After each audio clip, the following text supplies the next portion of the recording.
नमस्कार दोस्तों, मैं हूं अशोक। आइए नजर डाल लेते हैं आज की ताज़ा खबरों पर। सोने और चांदी की कीमतों में 28 अप्रैल को गिरावट देखने को मिली। आईबीजीए के अनुसार 10 ग्राम 24 कैरेट सोने की कीमत 2404 रुपये घटकर 1,49,000 रुपये पर आ गई है। वहीं चांदी की बात करें तो चांदी 7,179 रुपये घटकर 2,37,000 रुपये पर आ गई है। अगली खबर बंगाल से। पश्चिमी बंगाल में सेकेंड फेज की 142 सीटों पर वोटिंग शुरू हो गई है। मतदान सुबह 7 बजे से शुरू होना था, लेकिन सुबह से ही लोग 5 बजे से ही बूथों पर पहुंचने लगे। कई जगह लंबी लंबी कतारें देखी जा रही हैं। राज्य के चुनाव में ऐसा ट्रेंड पहली बार दिख रहा है। 2021 के विधानसभा चुनाव में टीएमसी ने इन 142 सीटों में से 123 सीटों पर जीत दर्ज की थी। सेकेंड फेज के चुनाव में सबसे कड़ा मुकाबला भवानीपुर सीटों पर होने वाला है।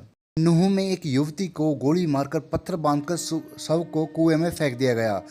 बिना शादी युवक के साथ रह रही थी युवती। भाई से लव इन पार्टनर बोला लाश ढूंढकर दिखाओ।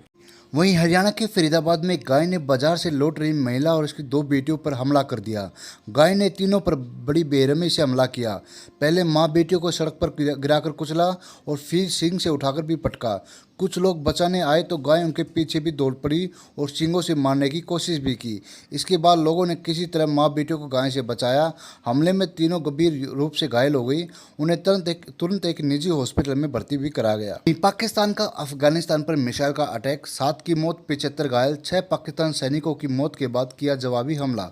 अफगानिस्तान के पूर्वी प्रांत कुनार में सोमवार को हुए हमले में कम से कम 7 लोगों की मौत हो गई, जबकि 75 से ज़्यादा लोग घायल बताए जा रहे हैं। वहीं गंगा एक्सप्रेसवे के उद्घाटन की तैयारियां अंतिम चरण में है। प्रधानमंत्री नरेंद्र मोदी 29 अप्रैल को इस महत्वाकांक्षी परियोजना का शुभारंभ करेंगे। उद्घाटन के बाद एक्सप्रेसवे पर वाहनों का संचालन शुरू हो जाएगा, जिससे क्षेत्रवासियों को आवागमन में सुविधा भी मिल सकेगी। वहीं अमेरिका ईरान जंग और होर्मुज़ बंद होने से तेल की कीमतों में बढ़ोतरी होने के कारण एयरलाइन कंपनियों की मुसीबतें भी बढ़ गई हैं।